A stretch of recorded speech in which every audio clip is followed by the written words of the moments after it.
Assalamu alaikum wa rahmatullahi wa barakatuh. This is Ishaq Mustakim from Montreal, Canada, and welcome to Cahaya Islam channel, YouTube channel. Please subscribe, hit the notification bell so you can get notified every time we release a new video.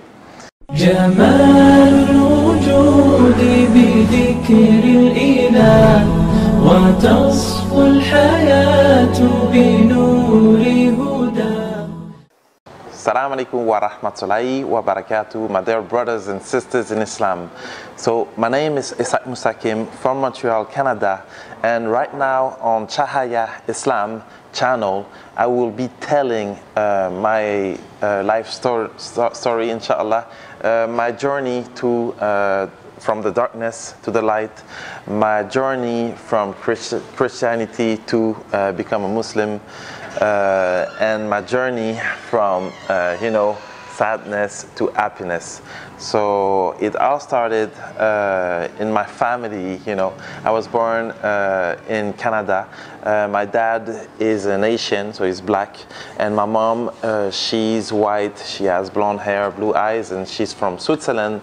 She speaks Swiss German.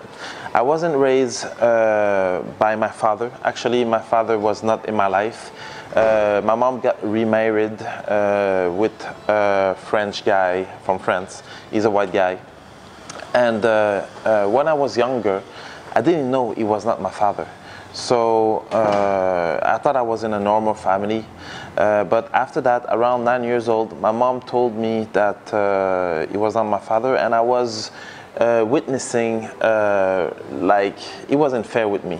So this was making a problem, because the only person that I had in my life was my mom, and because she came alone from Switzerland when she was 18 years old, it was hard for her to stand up actually for my right, because she had other children, she had other kids with my stepfather. Now I was there alone a lot of time, sometimes even crying, wondering where my father was, wanted to have a father. And as I knew, I was living like in a white family, and nobody was black, so the closest person that I knew that was black was the rappers in the music. So at 14 years old, before 14 years old, I was a good kid, everything was good, like I had good grade in school, and around 14 years old, that's when the problem started. I started listening to that hip-hop music, and at that time, music is like clothing, it changed with time, and at that time the hip-hop music actually was really talking about gang banging, violence, mostly violence. And I was looking for a father figure, because my dad was not there, and I took those rappers like if they were my dad. So much that I was listening to music and I didn't understood English, but I learned English with the music. So that was my dad for me, the music was my dad for me, and I took all the teaching, and applied it in my life. So as human, we always look for happiness, and I watch in school those kids that were actually taking drugs and drinking alcohol, doing parties, and I look at them like if they were more happy than the other one. So I started hanging out with them, and this when you hang out with bad people, you become bad. So even if it's like if it's in normal life, if it's the religion, like if you hang out with people that are not in the deen, you will get out from the deen. If you hang out with people that are in the deen, you will inshallah become a better Muslim, inshallah. So I was hanging out with bad people and I became bad, and I'm a leader. So that didn't play in my favor in that situation, because I became the worst of them. that led me to juvenile jail. And I went to juvenile jail. I was 15 years old. When I went there, it was not fully closed juvenile jail. It was a little bit open, so we had two choices: either to go to school inside the juvenile jail, or to go to work. I decided to go to work, and while I was there, they decided to give me a test to see if I was crazy. I took the test. I didn't took life seriously. I was answering any type of like stupidities, like seriously. Like they were showing me a drop of paint, and they were telling me like, what do I see?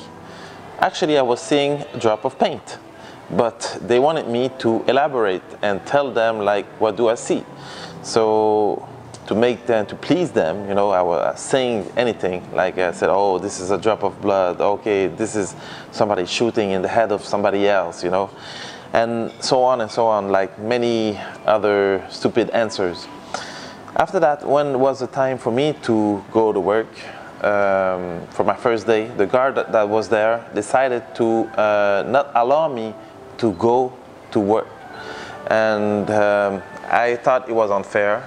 And at that age, like I said, I didn't care about much. I thought, because they were unfair, I would just run out. So I ran out from that juvenile jail and started living in the street. That was a time where I was sleeping at people that I knew, and even people that I didn't knew. Sometimes sleeping into cars, sometimes sleeping into like in the building of apartments, because in Canada, when it's the winter, it starts to get cold, so when it's minus 30 degrees, you don't sleep outside, you don't spend your time outside, you try to get somewhere hot, I got caught and had to go to court. And in court, the judge had two choices. The juvenile jail and the people working with them, they wanted me to go to Crazy Hospital. Crazy Hospital because of the answers that I said when I was taking my test to see if I was crazy. And the other option was for me to go work for my uncle in Switzerland. My mom, she said, that I could go there. And alhamdulillah, the judge decided that I will go to Switzerland. And this was a good thing, because if I wouldn't be in that crazy hospital since I was young, they would, in Canada, they like to give pills to kids, to control them. So maybe I will be really crazy right now. But alhamdulillah, I went to Switzerland, and then in Switzerland I started working for my uncle. He thought, good, because actually they sent me there to get better. So his job was like kind of, trying to get me better. And for what he thought, it was that he wanted to like teach me about life. So he was paying me less than the other workers. He was taking money for the rent. He was taking money for the food. He was taking out money for his wife to wash my clothes. But in one point this is okay. But the thing is that I spoke about that subject to somebody I was working with, and that guy told me that I shouldn't let myself taken advantage of, and that it came into my brain on the wrong side, because I said to myself, okay, he's taking advantage of me, so I should do something, to make the thing straight. So at that age, 16 years old, the most important things are our friends, and I was there in Switzerland alone. That was a time before internet, so there was no Facebook, no Instagram, no way to communicate. And the only two ways was like writing letters and make a long distance call. And those calls, they cost a lot. And I'm a guy, and writing letters to other little gangsters is not really cool. So I wanted to phone, and for that I started to steal. So I was doing crime there in Switzerland, little crime, but enough for the police to call at my uncle's house. And when they received the call, and they told me that the police call at his house, I just decided to take my ticket back to Canada. I didn't want it to go to prison in Switzerland. جمال الوجود بذكر الإله